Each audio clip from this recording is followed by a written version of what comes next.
عليكم ورحمة الله وبركاته. سبحانك اللهم وبحمدك لا إله إلا أنت أستغفرك وأتوب إليك. أشهد أن لا إله إلا الله وأشهد أن محمدا عبده ورسوله. أما بعد، فأعوذ بالله من الشيطان الرجيم. بسم الله الرحمن الرحيم.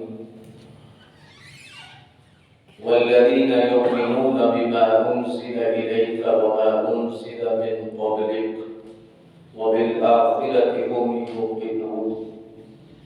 وقال الله تبارك وتعالى في مقام آخر: والذين جاءوا من بعدهم يقولون ربنا اغفر لنا ولإخواننا الذين سبقونا بالإيمان ولا تجعل في قلوبنا غلا للذين آمنوا ربنا إنك رؤوف رحيم. صدق الله مولانا العظيم. إن الله وملائكته يصلون على النبي يا أيها الذين آمنوا صلوا عليه وسلموا تسليما. الصلاة والسلام عليك يا سيدي يا رسول الله وعلى آلك وأصحابك يا سيدي يا حبيب الله. الصلاة والسلام عليك يا مقيم قلوب المؤمنين وعلى آلك وأصحابك يا سيدي یا رحمت للعالمین. آفاق سے ایسی حریفانہ کشاکش، خاکی ہے مگر خاک سے آزاد ہے مومن. جلتے نہیں کنشک و حمام اس کی نظر میں، جبریل و اسرافیل کا سجاد ہے مومن. حمد و صلات کے بعد مقتدر علماء ذی وقار،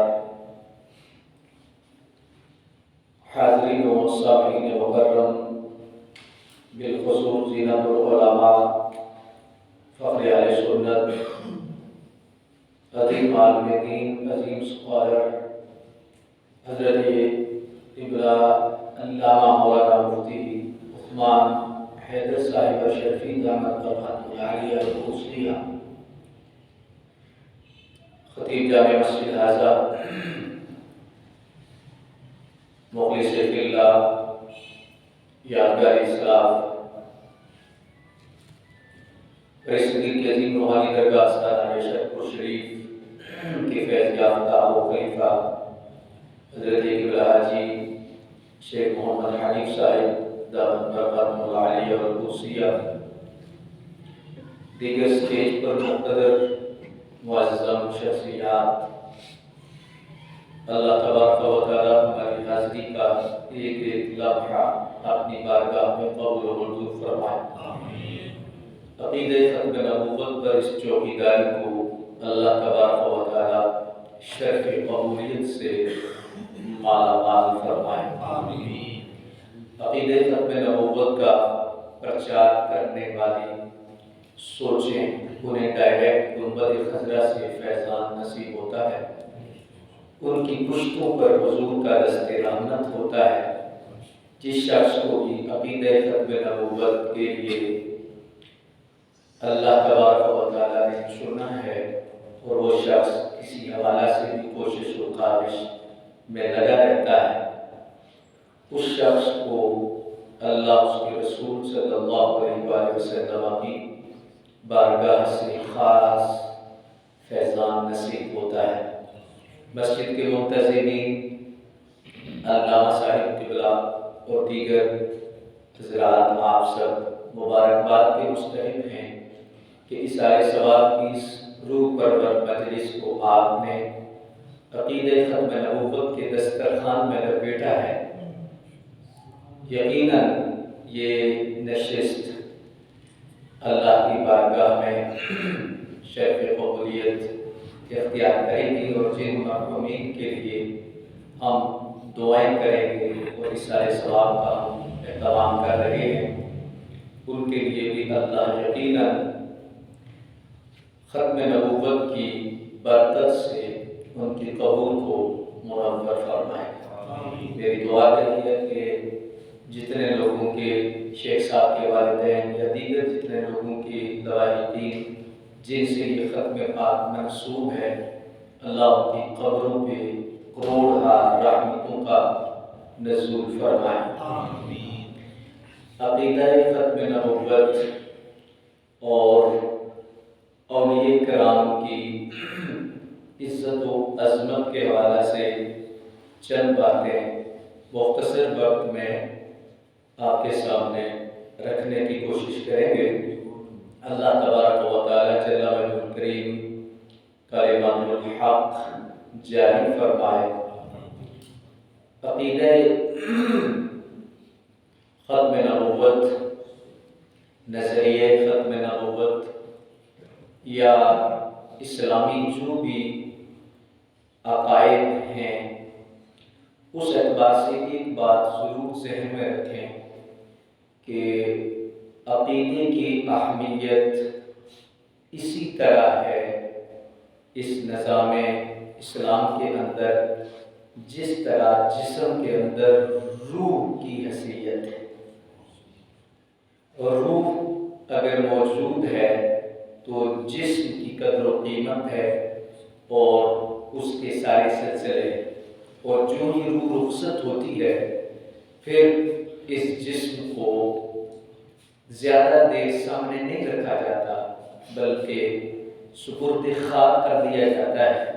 سید اعلیٰ حضرت رحمۃ اللہ تعالی نے لکھا ہے کہ جس طرح روح کے نکل جانے کے بعد جسم جو ہے وہ اپنی حیثیت کھو دیتا ہے، اسی طرح عقیدہ اگر بندے کا رخصت ہو جائے تو اس بندے کی عمل کی کوئی حیثیت باقی نہیں رہتی۔ عمل کی حیثیت اس وقت تک ہے یا رہے گی جب اس کا نظریہ عقیدہ مضبوط ہے۔ بڑی ترتیب اور بڑی سازش کے تحت کچھ دہائیوں سے نظریے کی اہمیت کو ختم کیا جا رہا ہے۔ عقیدے کی اہمیت کو بہت ساری ایسی سازشوں کا سامنا ہے کہ مختلف ہتھ کنڈوں سے اور مختلف طریقوں سے نظریے اور عقیدے پر جو بھی پہرا دینے والے لوگ ہیں ان کے حوالے سے مختلف قسم کی باتیں معاشرے میں پھیلائی جا رہی ہیں، اور اسی کو ختم کرنے کے لیے مختلف مسالے کا اصلاحی احوال پر زیادہ کام کرنا اور کام ہی اصلاحی احوال پہ کرنا، تو یہ بھی ایک ایسا رخ ہے جو ایک خطرناک حیثیت اختیار کرتا جا رہا ہے۔ اور کوئی شک نہیں کہ اصلاحی احوال، اصلاحی اعمال یہ بہت اچھی چیز ہے، لیکن جسم کو کتنا قیمتی کپڑا بھی پہنا دیا جائے، جب تک اس کے اندر روح نہیں ہوگی تو اس وقت تک اس کپڑے کی کوئی حیثیت نہیں ہوگی۔ تو اس اعتبار سے اصلاحی احوال پر بھی کام کرنے کی ضرورت ہے، لیکن اس کے ساتھ ہمیں سب سے پہلے نظریات اور عقائد کی درستگی پر بھی ہمیں محنت کرنے کی ضرورت ہے۔ اسی سازش کا آج یہ آپ کے سامنے منہ بولتا ثبوت ہے کہ جو شخص بھی خالصتاً نظریے پر بات کرے تو عوامی ذہن اس کو فرقہ پرست، انتشار والا یا ایسا بندے کے متعلق نظریہ قائم کر دیا جائے گا کہ یہ لڑانے والے لوگ ہیں اور یہ لوگ امت میں فتنہ پیدا کرنے والے ہیں۔ حالانکہ مختلف صاحب حضرات، فرقہ اور فرق میں بڑا فرق ہے کہ سچ کیا ہے، جھوٹ کیا ہے، رات کیا ہے، دن کیا ہے، اندھیرا کیا ہے، سویرا کیا ہے۔ اس لحاظ سے نظریے کی اہمیت جڑ کی طرح ہے، سید اعلیٰ حضرت فرماتے ہیں، اور باقی اعمال کی جو حیثیت ہے وہ پتے، شاخوں اور پھل کی طرح ہے، اور اگر جڑ نہیں رہے گی تو تنم کیسے برقرار رہے گا، یا اسے پتے کیسے لگیں گے، یا اسے پھل کیسے ملیں گے؟ یہ باتیں تھوڑی سی خشک ہیں، ہمیں اندازہ ہوتا ہے، لیکن یہ ہے کہ ضروری ہے ہم نے مریض کی مرضی نہیں دیکھنی بلکہ مرض دیکھنی ہے کہ کیا ہے۔ مرض کو ہم مد نظر رکھیں گے، نہ کہ مریض کی مرضی کو مد نظر رکھیں گے۔ کچھ عرصے سے یہ کمپرومائز ہوا تو یہ ماحول، یہ کچھ ایسے حالات پیدا ہوئے کہ ممبر نے کمپرومائز کیا کہ مریضوں کو خوش کرنا ہے۔ لوگ کیسے خوش ہوتے ہیں، لوگوں کے اندر ڈیمانڈ کیسے آتی ہے، ویوز کیسے پیدا ہوتے ہیں، اور اس حوالہ سے لائکس کتنے آتے ہیں، سوشل میڈیا پر بندہ کس طرح فیمس ہوتا ہے۔ تو اس دوڑ میں ہمیں کچھ ایسے نقصانات پہنچائے ہیں کہ جس میں عقیدے کو مائنس کیا جا رہا ہے اور نظریے کی اہمیت کو بالکل پس پشت ڈالا جا رہا ہے اور ختم ہونے کی حد تک کیا جا رہا ہے۔ لیکن مقتدر سامعین حضرات، یہ بھی یاد رکھنا چاہیے کہ حق ہمیشہ غالب رہتا ہے اور انشاءاللہ اسی طرح حق غالب رہے گا۔ جہاں تک تعلق ہے اس کی مزید اہمیت کی، مجھے ابھی کافی وقت درکار ہوگا کہ میں صرف ایک مثال آپ کے سامنے رکھنا چاہوں گا اور آپ اس سے اندازہ لگائیں گے کہ آپ بخاری شریف، مسلم شریف احادیث مبارکہ میں صحاب ہیں، علامہ صاحب کی بلا بھی بیان کرتے رہتے ہیں، علماء بھی بیان کرتے رہتے ہیں کہ دیکھیں قبر کے اندر 3 سوالات ہیں، اور تینوں سوالات آپ میں اس کی تفصیل میں نہیں جاؤں گا، اللہ کی ذات کے متعلق ہے، رسول اللہ صلی اللہ علیہ وآلہ وسلم کی ذات کے متعلق ہے، اور پھر دین کے متعلق ہے، اور تینوں سوالات کے بعد رزلٹ ہے، یا جنت کی کھڑکی ہے یا دوزخ کی کھڑکی ہے۔ اس لحاظ سے آپ تینوں سوالات پر اگر غور کیا جائے تو تینوں کا تعلق عقیدے سے، تینوں کا تعلق نظریے سے، من ربک، ما دینک، ما تقول فی حق ھذا الرجل، یعنی نظریے اور عقیدے کی بنیاد پر نجات ہے۔ سبحان اللہ۔ دوسری ایک اور بھی میں اشارہ کروں گا کہ شیطان کو عمل کی وجہ سے مار نہیں پڑی، اس کی عمل کی کوتاہی نہیں تھی، اس کی نظریے کی کوتاہی کی وجہ سے اسے مار پڑی، اور راندہ درگاہ ہوا تو عقیدے کی وجہ سے ہوا، نہ کہ عمل کی وجہ سے۔ تو عمل کتنا بھی خوبصورت ہو، اگر عقیدہ ٹھیک نہ ہو تو اس وقت عمل کی کوئی حیثیت باقی۔ آج کے اس موضوع کے اعتبار سے میں ایک چھوٹی سی مثال اور جملہ آپ کے سامنے رکھ دیتا ہوں۔ ماشاءاللہ سارے شعور لوگ بیٹھے ہیں، پڑھے لکھے حضرات بیٹھے ہیں۔ ایک شخص ہر حوالہ سے خدمت خلق بھی کرتا ہے، اپنے طور پر وہ نماز بھی پڑھتا ہے، دیگر معاملات اس کے سب سے بہتر ہیں، لیکن صرف اس کے اندر ایک خرابی ہے کہ وہ حضور کو آخری نبی نہیں مانتا، حضور کی ختم نبوت پر ایمان نہیں رکھتا۔ تو آپ کا کیا فتویٰ ہے؟ آپ کی کیا اس پہ سوچ ہے؟ یہی کہیں گے نا کہ وہ کافر ہے، دائرہ اسلام سے خارج ہے، تو اس کی نماز، اس کے اعمال، اس کی خدمت خلق، اس کی رواداری، اس کا اخلاق اسے کام نہیں دے گا۔ کیوں؟ سب کچھ ہونے کے باوجود اس کا عقیدہ ٹھیک نہیں۔ یہ مسئلہ ہم نے ذہن میں رکھنا ہے، اور اس مسئلے کی طرف ہم نے توجہ کرنی ہے کہ عمل کی وقت اور وزن پیدا ہوگا نظریے کے ساتھ۔ نظریے کے نہ ہونے کی وجہ سے عمل کا کوئی وزن نہیں ہے۔ بے شک 70 سال سجدے میں رہے، مرضی خدمت خلق کرے، روڈ بنائے، پتہ نہیں کیا کیا کرے، یہی تو مسئلہ آج لبرل جس پر زور دے رہا ہے اور سیکولر جس پہ زور دے رہا ہے ذہن، اور اس اعتبار سے کہہ رہا ہے کہ جس نے بھی نیک اعمال کیے، ہمارا مذہب انسانیت ہے، انسانیت ہے. او بھائی انسانیت کون سا مذہب ہے؟ اور اس چیز کو دینا چاہتے ہیں کہ بیچ سے نظریے کو نکالو، بیچ سے عقیدے کو نکالو. جو جس عقیدے کا ہے، چاہے مرزئی ہے، چاہے ہندو ہے، چاہے سکھ ہے، چاہے جس طرح بھی، بس اس کے اندر انسانیت ہونی چاہیے. ایک جملے سے ہم یہ پوچھنا چاہتے ہیں کہ انسانیت تو دی ہی اسلام نے ہے. انسانیت کا حسن تو اسلام ہے. انسانیت کا حقیقی جو روب ہے وہ تو اسلام کے ساتھ ہے. جس انسانیت سے اسلام نکل گیا ہے، حضور کی آمد سے پہلے کیا تھا؟ کیا کچھ نہیں ہو رہا تھا. اللہ اکبر. یہ نظریہ اور عقیدہ ہے سرکار صلی اللہ علیہ وسلم کے دین کا، دین اسلام کا، جس نے انسان کو انسان بنایا اور ہمیں پتہ چلا کہ انسان کیا ہوتا ہے.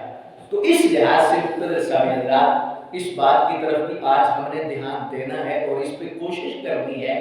بلکہ میں تو خطباء سے، علماء سے، آج بھی ایک نشست تھی سیالکوٹ کے اندر، تو اس میں بھی میں یہ ریکویسٹ کر کے آیا ہوں کہ آج ہمارے پاس 2-3 پلیٹ فارم ہیں. ایک جمعہ کا پلیٹ فارم ہے اور ایک اصالہ ثواب کا پلیٹ فارم ہے ہمارے پاس.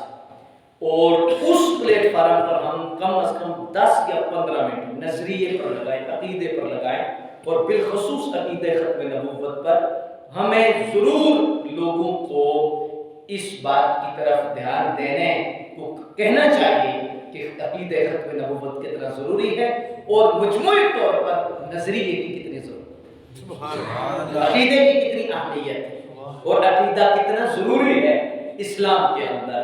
اللہ اکبر جل شانہ. تو اس لحاظ سے مقتدر سامعین حضرات، آپ عقیدہ ختم نبوت کے حوالے سے یقیناً ماشاءاللہ آپ سمجھدار ہیں، اور مجھے بہت خوشی ہوئی کہ یہاں پر عرصہ دراز سے علامہ صاحب قبلہ ایسا دسترخوان لگا رہے ہیں جس میں قرآن مجید کا ترجمہ، مختصر تفسیر، اور اس حوالہ سے بہت خوبصورت لنگر دیا جا رہا ہے. سبحان اللہ. بہت خوبصورتی سے قرآن سے تعلق جوڑا جا رہا ہے. سچی بات ہے کہ یہ انتظامیہ کی بھی کرامت ہے، علامہ صاحب کی بھی کرامت ہے، اور سامعین کی بھی کرامت ہے. سبحان اللہ. مہینے بعد جلسہ کر دینا، درس قرآن کرنا، یہ بڑا آسان ہے. اور روز درس قرآن دینا اور لینا اور بیٹھنا، پڑھنا اور پڑھانا، سبحان اللہ، یہ محض خدا کا فضل ہوتا ہے. اور اس پر میں علماء کی کہتا ہوں، چاہے بے شک 2 بندے ہوں، 4 بندے ہوں، 5 بندے ہوں، نہیں، ہماری منزل بندے نہیں، ہماری منزل نہ. ٹھیک ہے، آپ دیکھیں کہ حدیث شریف میں آتا ہے کہ مؤذن کی قیامت کے دن گردن بلند ہوگی. ایسے ہی ہے کہ جو اذان اللہ کے لیے دیتا ہے، قیامت کے دن اس کی گردن کو بلند رکھا جائے گا اور بلند کیا جائے گا. کس وجہ سے؟ کہ وہ اذان دیتا رہا، وہ اذان دیتا رہا، وہ اذان دیتا رہا. اس وجہ سے گردن بلند ہے، نہ کہ نمازیوں کی وجہ سے. نمازیوں کی وجہ سے اور اجر ہے کہ جتنے آئیں گے اتنا اجر ملے گا، لیکن صرف اس کو شان اس لیے دی گئی ہے، سب سے قیامت کے دن مؤذنین کی گردنیں اس لیے بلند رکھی گئی ہیں کہ وہ حق کا اعلان کرتے رہے، لوگوں کو دعوت دیتے رہے. تو یہ مستقل طور پر یہ عمل ہے، ایک دعوت، اور اس پر کوئی بندے آئیں یا نہ آئیں. اور ویسے بھی مقتدر سامعین حضرات، جس بندے کا سودا رب سے ہو، وہ یہ نہیں دیکھتا سامعین تھوڑے ہیں یا زیادہ ہیں، بندے کتنے ہیں، تھوڑے ہیں، کتنے ہیں، نہ. والا حضرت میاں شیر ربانی شیخ پور شریف والی سرکار کے بارے میں ہم نے بزرگوں سے سنا ہے کہ پچھلے دور میں، ظاہر ہے کہ اس وقت اتنی سہولیات نہیں ہوتی تھی، لوگ دور دراز سے جمعے کے لیے آتے تھے. ایک بندہ سلام کے وقت پہنچا تو داڑھے مار کے رونے لگا. اللہ اکبر. آگے آپ کے آیا، نماز تو اس نے پڑھی تھی، تو آپ نے اسے سینے سے لگایا، فرمایا بیلی کیا ہوا ہے؟ عرض کی حضور آج میں آپ کے ملفوظات نہیں سن سکا اور میں نہ لیٹ ہو گیا تھا کسی وجہ سے، تو میں آ نہیں سکا. اللہ اکبر. تو آپ نے فرمایا رو کیوں رہا ہے؟ عرض کی حضور آپ کے وہ الفاظ اور آپ کا وہ درس آج میں سن نہیں سکا اور میں اس وجہ سے تھوڑا تاخیر سے آیا ہوں اور یہ دولت سے معلوم ہو گئی، تو میں رونا۔ آپ نے ہاتھ میں پکڑا، حجرے میں لے گئے جی، اور جو جمعے پہ بیان کیا تھا وہ سارا سنا دیا۔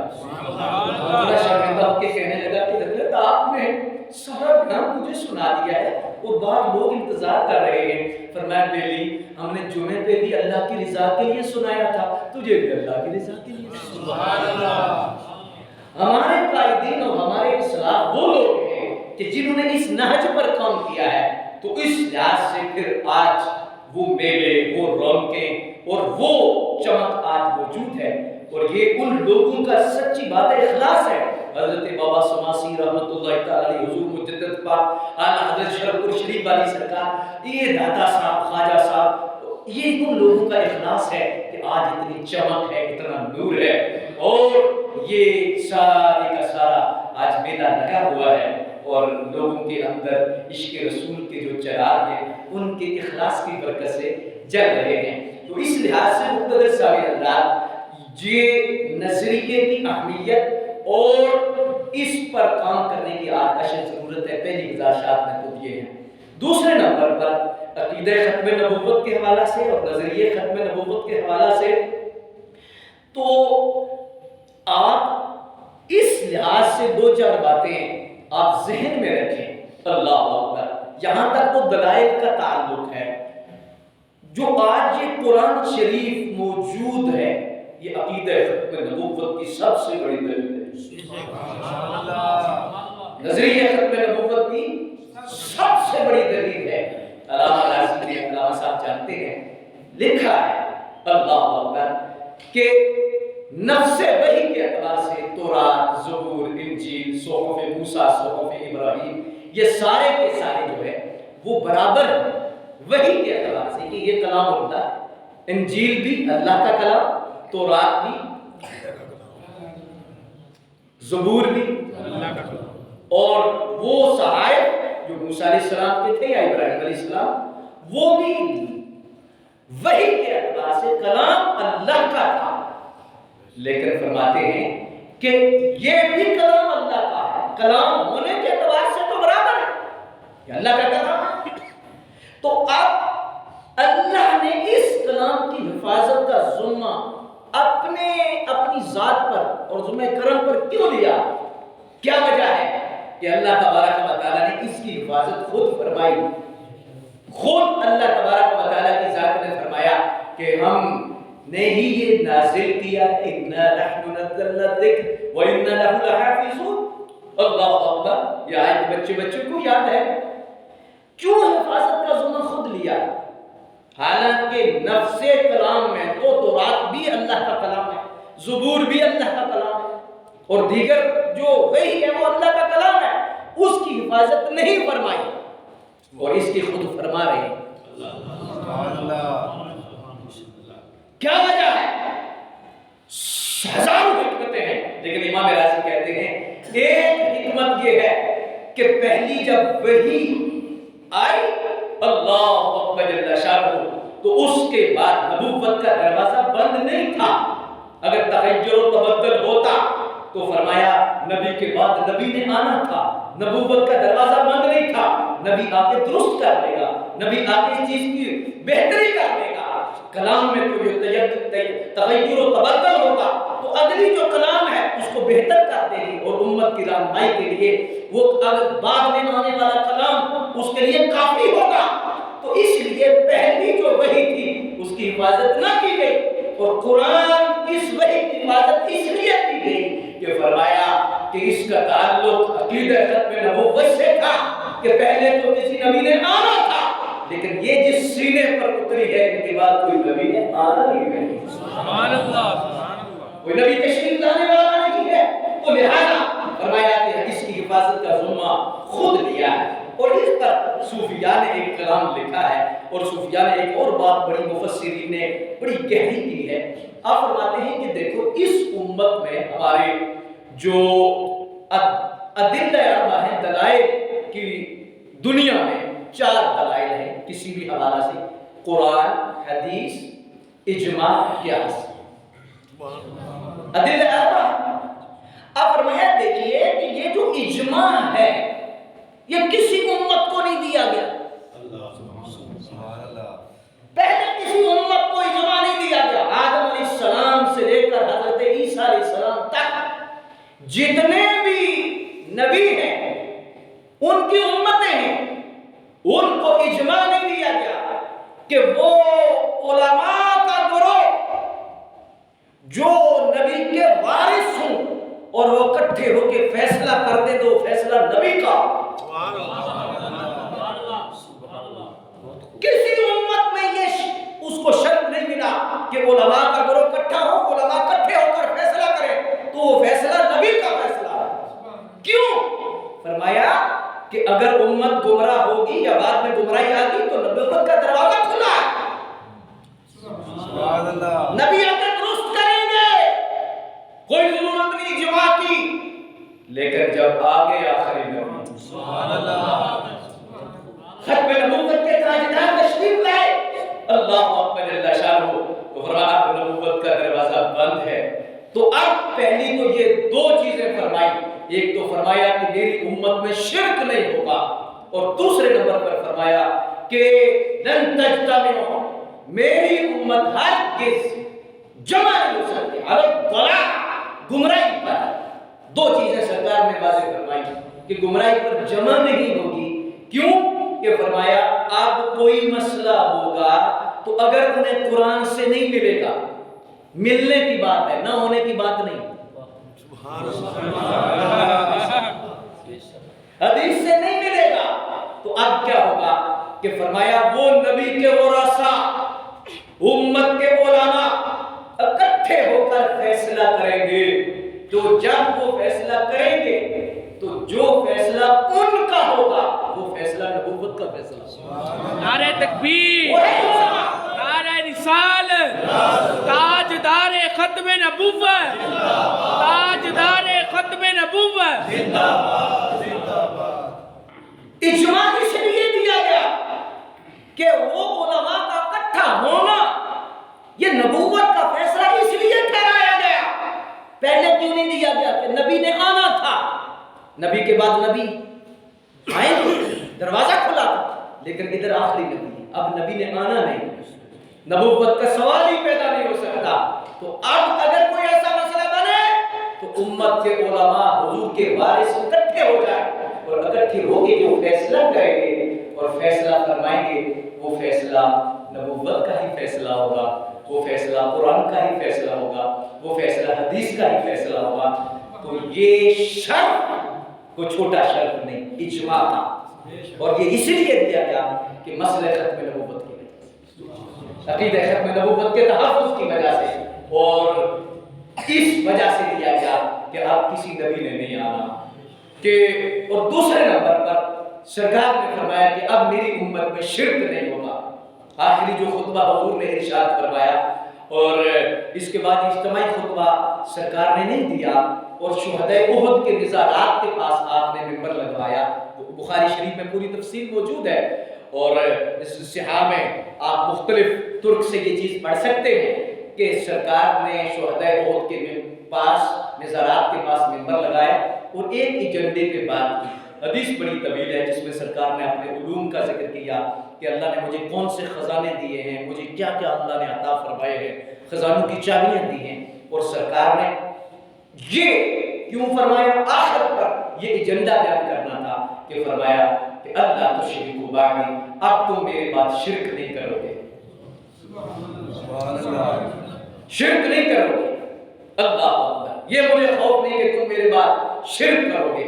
ہاں تتنافسوا, اور فرمایا کہ ایسا ہو سکتا ہے, ایسا ہوگا کیا کہ فرمایا کہ موت کی نفرت آ جائے گی, دنیا کی محبت آ جائے گی. یہ ہو سکتا ہے کہ دنیا کی محبت تمہارے دل میں آ جائے گی, لیکن یہ نہیں ہوگا کہ شرک ہوگا. اس پر بھی علماء نے بڑی خوبصورت بات لکھی ہے کہ کیا وجہ ہے کہ سرکار نے فرمایا کہ اب اجتماعی طور پر شرک نہیں ہوگا. شرک کیوں نہیں ہوگا؟ اس کی بھی وجہ یہ ہے کہ جب اجتماعی طور پر امت مشرک ہو جائے تو گمراہی پر اکٹھی ہو جاتی ہے. امت گمراہی میں اکٹھی ہوگی تو سرکار نے فرمایا گمراہی پر تو میری امت اکٹھی ہوگی نہیں. اب اجتماعی طور پر شرک نہیں ہوگا. تو جب اجتماعی طور پر شرک ہو تو پھر ضرورت نبوت ہے. نبوت کی ضرورت ہے, نئے نبی کی ضرورت ہے کہ نیا نبی آئے اور اس اندھیرے کو ختم کرے. اس لیے سرکار نے ارشاد فرمایا, حضور نے فرمایا کہ اب مجھے شرک کا ڈر نہیں ہے, اب میری امت میں شرک نہیں ہوگا. کیا وجہ تھی؟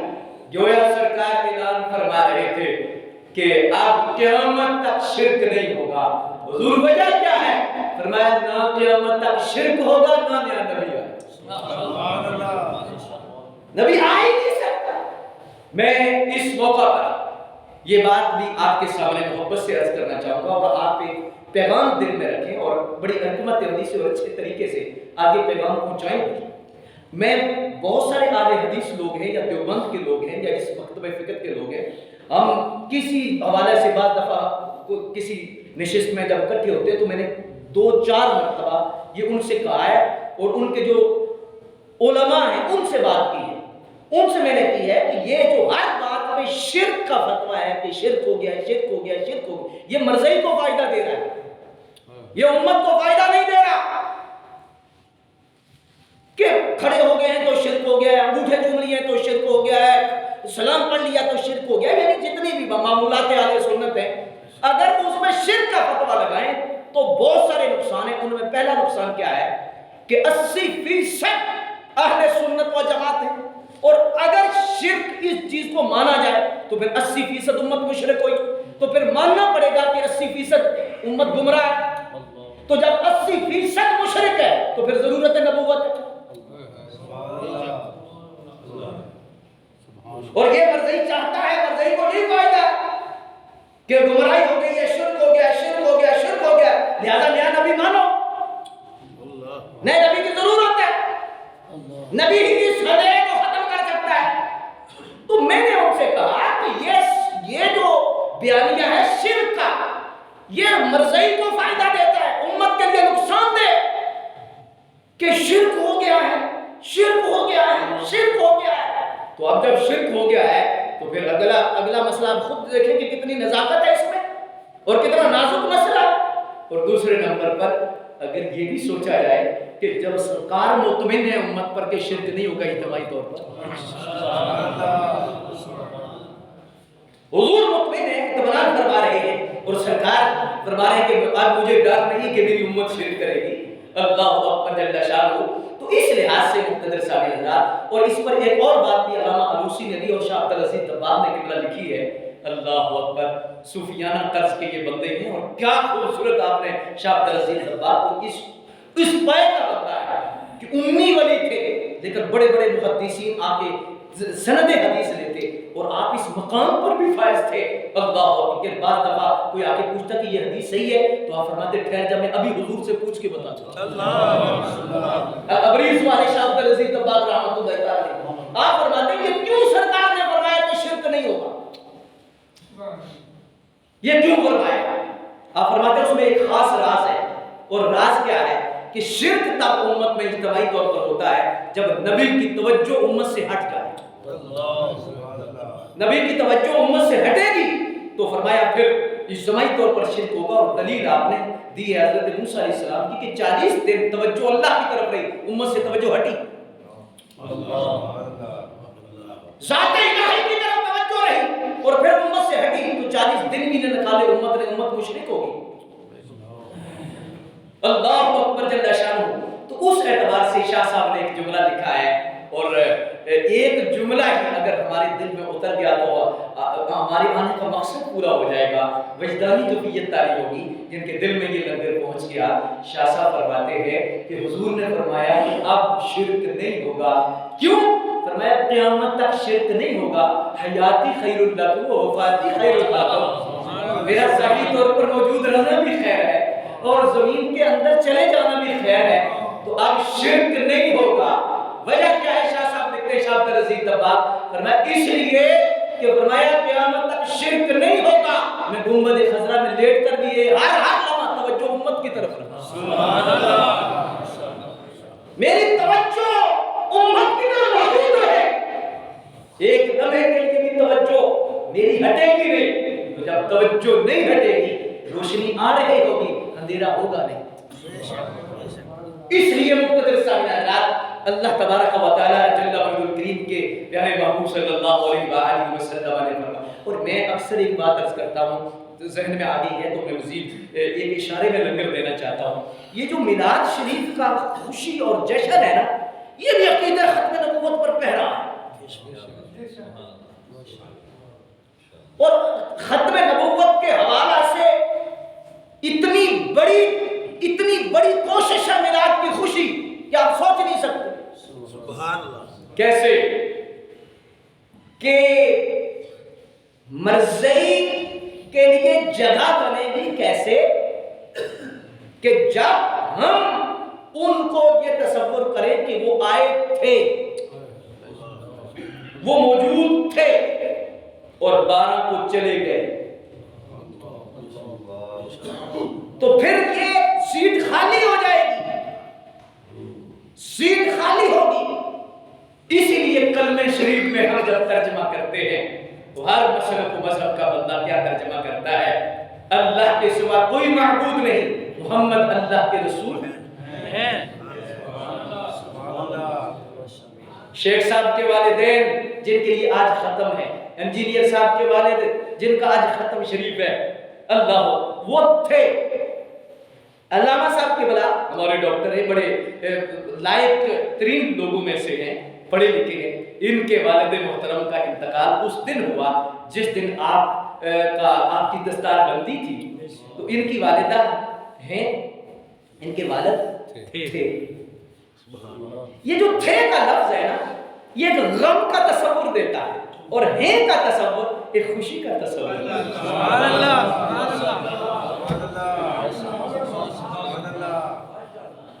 ہمارے ڈاکٹر صاحب ہیں، ہمارے علامہ صاحب ہیں، ہمارے علامہ صاحب جمعہ پڑھاتے ہیں، تو جب کہیں گے پڑھاتے تھے تو اب جگہ بنی ہے، اب جگہ خالی ہے جی، تو محمد اللہ کے رسول ہیں، یہ لفظ خوشی کرنے کو کہہ رہا ہے، اس کے اندر خوشی ہے کہ والد تھے، غم کا تصور ہے، والدہ ہیں، خوشی کا ایک پیغام ہے، والدہ ہیں، ابا جی ہیں، اماں جی ہیں، دولت ہے، عزت ہے، شہرت ہے، تو خوشی کا پیغام ہے، دولت تھی، عزت تھی، مقام تھا، مرتبہ تھا، تو ایک غم کا تصور ہے۔ میلاد شریف کی خوشی کلمہ بتا رہا ہے کہ اللہ کے سوا کوئی معبود نہیں، محمد اللہ کے رسول ہیں۔ اب اس میں راز کیا ہے؟ اس میں حقیقت کیا ہے کہ محمد جب اللہ کے رسول ہیں، خوشی ہے، سیٹ خالی نہیں، سیٹ خالی ہوئی نہیں، کیونکہ وہ ہیں، تو جب ہیں تو پھر غم نہیں کریں گے، پھر خوشی کریں گے۔ تو محمد اللہ کے رسول تھے، جن کا عقیدہ تھے والا وہ بھی ترجمہ نہیں کریں گے، نہیں کریں گے، تو مرزئی چاہتا ہے کہ یہ تھے والا عقیدہ ہو کہ وہ تھے، غم کرو، وہ تھے، آئے تھے، چلے گئے ہیں، 12 کو چلے گئے ہیں، غم ہے، وہ تھے۔ مرزئی کہتا ہے پتر پریشان نہ ہو، میں نیا لے آیا ہوں، تیرے کو آئے تھے چلے گئے، تو ہم خوشی منا کے کہتے ہیں سارے چلے جاؤ، بستر گول کر لو، ہمارے تو ہیں۔ تو اس کا تعلق عقیدہ ختم نبوت کے ساتھ ہے۔ اور ایک جو سوال ہے میں کرنا چاہتا ہوں اور پھر تھوڑا سا آگے جانا چاہتا ہوں، اور مجھے بڑی خوشی ہے کہ میری خوش گفتگو آپ خوبصورت اور خوش چہروں سے سن رہے ہیں اور چہرے آپ کے چمک رہے ہیں۔ سوال یہ ہے کہ اگر غم کا معنی مان لیا جائے اور غم کے متعلق سوچا جائے تو ایک سوال پیدا ہوتا ہے کہ ہم غم کرتے ہیں، لیکن آج کل نبی کون ہے؟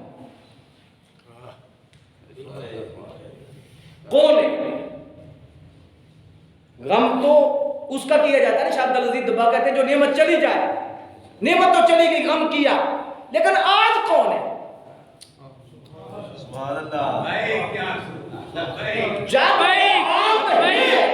لبیک یا رسول اللہ، وہ نبی ہے تو یہی عقیدہ ختم نبوت ہے کہ نئے کی ضرورت ہی نہیں وہ ہے۔ تو یہ جتنی پلاننگ ہے تھے والی، یہ سارے ان کے نام کے داد کے ایک ہے، یہ سپورٹ کرتے ہیں عقیدہ ختم مرزیوں کو، غم کا، دیگر معاملات کا۔ تو اس لحاظ سے مقتدر سامعین حضرات، نبی اکرم صلی اللہ علیہ وآلہ وسلم کی جو عقیدہ ختم نبوت ہے، اللہ اکبر، یہ میلاد شریف سے سپورٹ کرتا ہے، سبحان اللہ، اللہ کو سرکار سے جوڑتا ہے کہ وہ ہیں، وہ ہیں، وہ ہیں، سبحان اللہ، کسی نئے کی ضرورت نہیں ہے، اللہ اکبر جل شانہ۔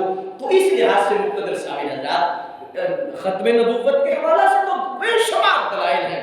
اب میں اگر قرآن شریف کی آیات پیش کروں یا احادیث پیش کروں تو علماء سے آپ سنتے رہتے ہیں، پہلا صفحہ ہی لے لیجیے، پہلا صفحہ، الف لام میم ذالک الکتاب، آخری سطر سے پہلے ہی آپ کو عقیدہ ختم نبوت مل جائے گا، والذین یؤمنون بما انزل الیک وما انزل من قبلک۔ اہل ایمان کی صفت بیان ہو رہی ہے، کیا بیان ہو رہی ہے؟ ذالک الکتاب لا ریب فیہ ھدی للمتقین الذین یؤمنون بالغیب ویقیمون الصلاۃ ومما رزقناہم ینفقون۔ اس کے بعد کہ یہ غیب پہ ایمان لاتے ہیں، نماز قائم کرتے ہیں، یہ ساری صفتیں بیان ہو رہی ہیں نا۔ آگے کیا فرمایا؟ والذین یؤمنون بما انزل الیک، وہ ایمان رکھتے ہیں جو آپ پر نازل ہوا ہے، وما انزل من قبلک، جو آپ سے پہلے نازل ہوا ہے، وبالآخرۃ ہم یوقنون، اس کے بعد متصل آخرت کا ذکر ہے۔ تو اس میں یہ نہیں کہا گیا کہ جو آپ پر نازل ہوا اس پر بھی، جو آپ سے پہلے نازل ہوا اس پر بھی، اور جو آپ کے بعد نازل ہوگا اس پر نہیں۔ والذین یؤمنون بما انزل الیک وما انزل من قبلک، عقیدہ ختم نبوت تو پہلے سے بہتر۔ اللہ اکبر جل شانہ۔ اس اعتبار سے مقتدر سامعین حضرات، بے شمار دلائل احادیث مبارکہ میں بھی، اور میں اس پر امام راضی کی ایک توجیہ آپ کے سامنے پیش کرنا چاہتا ہوں۔ فرماتے ہیں کہ کسی نبی کی جو تعلیم ہے وہ امت محفوظ نہیں رکھ سکی، ایسے ہی ہے کسی نبی کی، حضرت آدم سے لے کے حضرت خاتم تک، صرف یہ حضرت خاتم کی شان ہے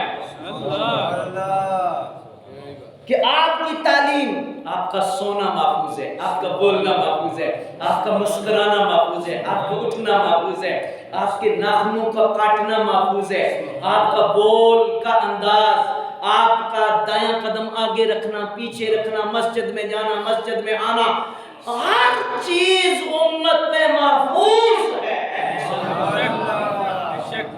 کیوں؟ کیا وجہ ہے؟ فرمایا عقیدہ ختم نبوت پر اتنی بڑی دلیل ہے، امام راضی کہتے ہیں اس لیے کہ پہلے نبیوں کی تعلیمات اور ان کا جو سسٹم ہے وہ اس لیے بھی محفوظ نہیں رکھا گیا کہ آخری نے آنا اور ان کا اس لیے ختم نہیں کیا گیا کہ ان کے بعد کسی نے آنا ہی نہیں۔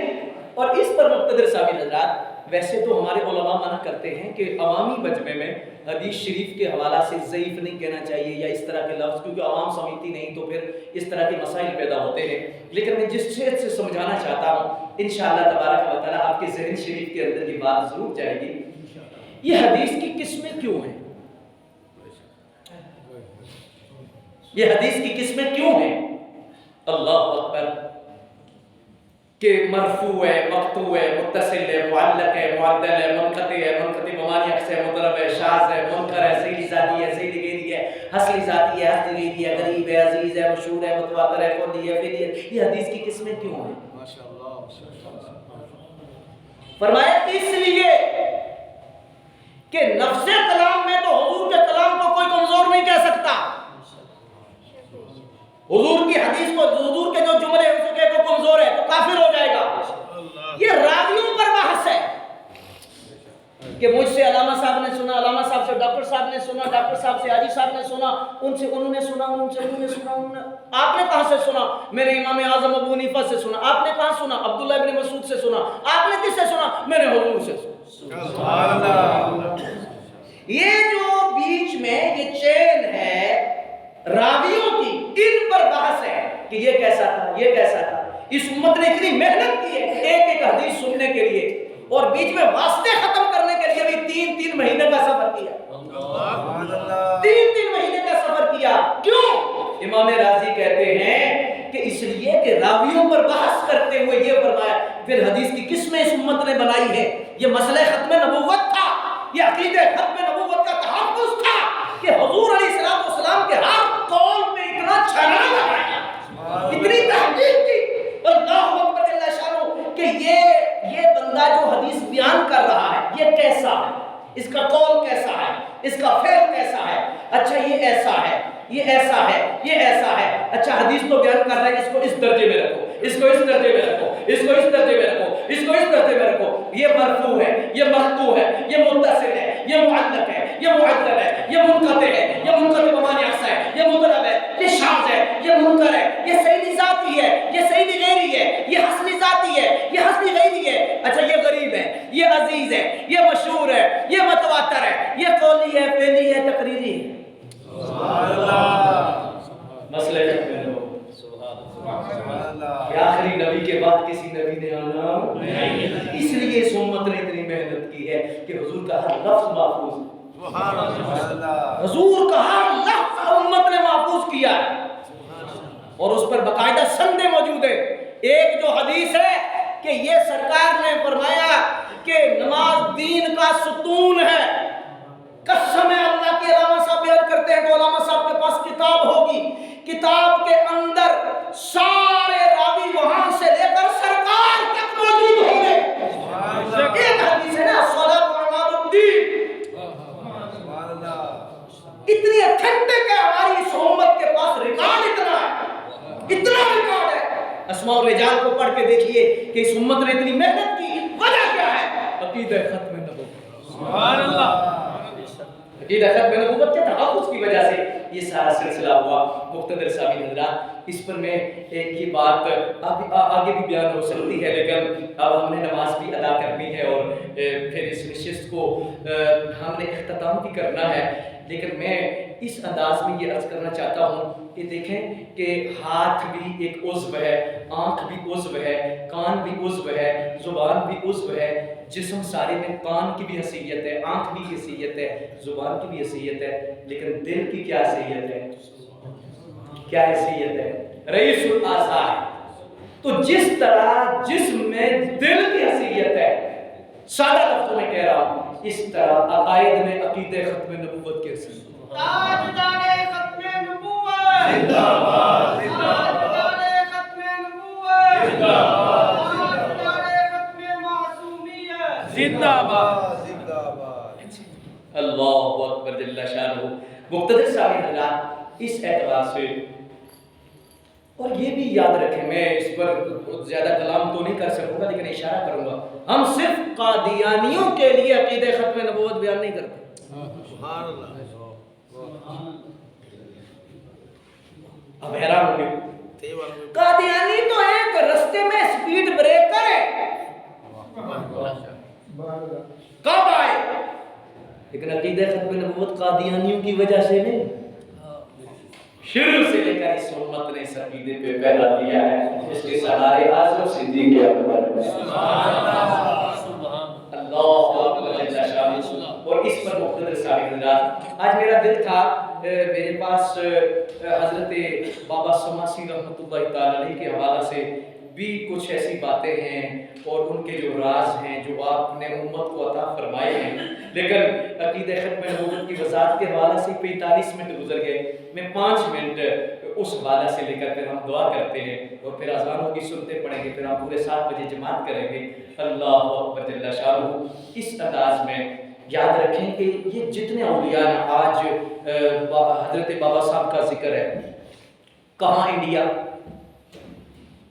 کتنے 100 سال، 700 800 سال پہلے، اور گجرانوالہ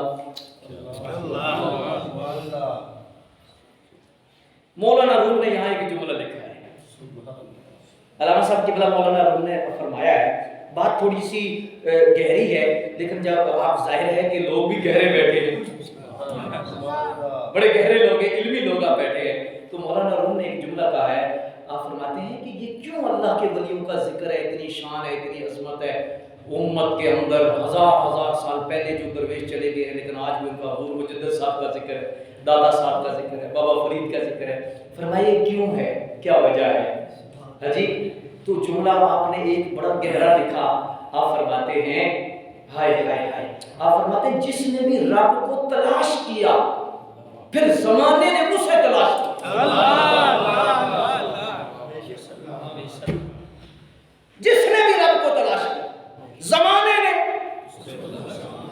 فرماتے ہیں قطرے کو تو ناپا جا سکتا ہے کہ قطرے کا حجم کتنا ہے، وزن کتنا ہے، اس کا پنڈا کتنا ہے، قطرے کو تو ناپا جا سکتا ہے، لیکن وہی قطرہ سمندر میں چلا جائے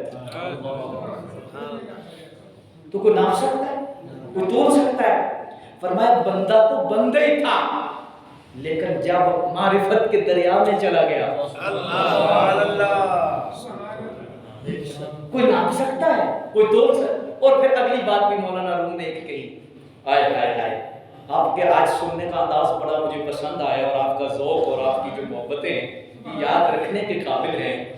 مولانا روم نے علامہ صاحب ایک جملہ لکھا ہے مزید، آپ فرماتے ہیں کہ جن لوگوں کو یہ سمجھ نہیں آتی، راہبر، رہنما، شیخ، مرشد، یا اس انداز میں جن کو سمجھ نہیں آتی، ان کے لیے انہوں نے ایک جملہ لکھا ہے، وہ فرماتے ہیں کہ آپ اس قافلے کو دیکھو، صراط الذین انعمت علیہم، انعام یافتہ لوگ جتنے ہیں، اس قافلے کو دیکھو، الف سے لے کے یا تک پورے قافلے کو دیکھو، جس نے بھی رب کو تلاش کیا ہے، رب کو تلاش کیا ہے کہ مجھے رب کی ذات سے ملنا ہے، معرفت چاہیے، محبت چاہیے، اللہ کی ذات کو پانا ہے، جو بھی چلا، آپ فرماتے ہیں دیکھیے اور سوچئے، غور کیجئے، جس نے بھی رب کو تلاش کیا، ڈھونڈنے رب کو نکلا تھا، پہنچا کسی بندے کے پاس، پہنچا کسی بندے کے پاس ہے، اس سے پوچھو کہ تو رب کو ڈھونڈنے لکھا تھا، تو بندے کے پاس کیسے آیا؟ علامہ اقبال کو تلاش ہوئی، اللہ اکبر، مولانا رومی کے دروازے پر پہنچے، بابا بلے شاہ کو تلاش ہوئی تو شاہ عنایت کے دروازے پہ پہنچے، نظام الدین اولیاء کو تلاش ہوئی تو بابا فرید کے دروازے پر پہنچے، بابا فرید کو تلاش ہوئی وہ خواجہ بختیار کاکی حضور کے پاس پہنچے، خواجہ بختیار کاکی کو تلاش ہوئی، اللہ اکبر، تو وہ حضرت خواجہ اجمیری کے دروازے پہ پہنچے، تو یہ تلاش کرتے تھے رب کو، پہنچے بندے کے پاس، تو کہا یہی سمجھانا چاہتے ہیں جسے بندہ ملتا ہے اسے خدا ملتا ہے، سبحان اللہ، جسے بندہ نہیں ملتا۔ ہمارے شیخ ایک جملہ کہا کرتے تھے، آپ فرمایا کرتے تھے رب ڈھونڈنے سے پہلے تو بندہ ڈھونڈو، جب تمہیں بندہ مل گیا اللہ اکبر تو پھر تمہیں صحیح رستہ مل گیا۔ اللہ نے پیچھے کیوں لگایا ہے صراط الذین انعمت علیہم، یہ پیچھے لگایا ہے، کیوں لگایا ہے؟ اس میں اعتراض ہے۔ مولانا روم نے تیسرا جملہ لکھا ہے، اللہ اکبر، اور کیا لکھا ہے؟ آپ فرماتے ہیں دیکھو موسیٰ علیہ السلام دریائے نیل پر تشریف لے گئے، آپ نے عصا مارا، رستہ بن گیا، موسیٰ بھی گزر گئے، پیچھے جو ماننے والے تھے وہ بھی گزر گئے، رستہ ابھی موجود ہے، فرعون اسی رستے پہ آیا، اب فرعونی بھی اسی رستے پہ آئے، فرعون بھی غرق ہو گیا، فرعونی بھی غرق ہو گئے، فرمایا رستہ وہی ہے، کچھ بچ گئے، کچھ غرق ہو گئے، یہ راز کیا ہے؟ فرمایا یہ راز یہی ہے، رستے نہیں بچاتے، راہبر بچاتے۔ رستے نہیں بچاتے، صراط الذین انعمت علیہم۔ اللہ پاک مجھے اور آپ کو عمل کی توفیق عطا فرمائے اور حضور کے صدقے سے اللہ پاک ہماری خیر فرمائے اور اپنے فضل سے مالا مال فرمائے۔ مجھے بڑی خوشی ہوئی اور یہاں پر حاضر ہو کر ایک روحانی اور دلی تسکین میسر آئی۔ اللہ مجھے اور آپ کو ہمیشہ حق کا مسافر بنائے۔ اللہ اکبر۔ ہمارے علامہ صاحب کی بلا بھی تشریف فرما ہوئے، ہمارے قائد دین علامہ ادریس جلانی صاحب، اللہ ان کے علم و فضل میں برکات عطا فرمائے۔ ڈاکٹر صاحب وہ حق کا علم ہے، اللہ اکبر، کہ جدھر بھی لگ جاتا ہے حق واضح ہو جاتا ہے۔ اللہ جلانی صاحب کی بلا کو عزت سے نصیب فرمائے اور ان کو ہمیشہ شر سے محفوظ فرمائے اور اللہ تبارک و تعالیٰ جل وجلہ الکریم ہمیں ہمیشہ حق کا ساتھ دینے کی توفیق عطا فرمائے۔ مجھے حاجی صاحب کے بلا نے خصوصی پیغام بھیجا کہ ختم نبوت کا نعرہ لگانا ہے، تو یہ نعرہ جو ہے سبحان اللہ، اس پر یہ تو ہر بندے کا ایمان ہے، ہر بندے کا عشق ہے، ہر بندے کی روح ہے۔ کیا تاجدار ختم نبوت زندہ باد، زندہ باد۔ میں آپ کو کہوں کہ آپ ماشاءاللہ بڑے منصب پہ فائز ہیں، آپ ڈاکٹر ہیں، آپ فلاں ہیں، آپ فلاں ہیں، اللہ اکبر۔ آپ ہاتھ کھڑا کریں تو ہو سکتا ہے کہ ہچکچاہٹ ہو، بعض دفعہ مزاج نہیں بھی ہوتا، لیکن اللہ کی قسم یہ جو عقیدہ ختم نبوت پر ہاتھ اٹھنا ہے نا، یہ ڈائریکٹ گنبد خضرا سے نگاہ ہو جاتی ہے۔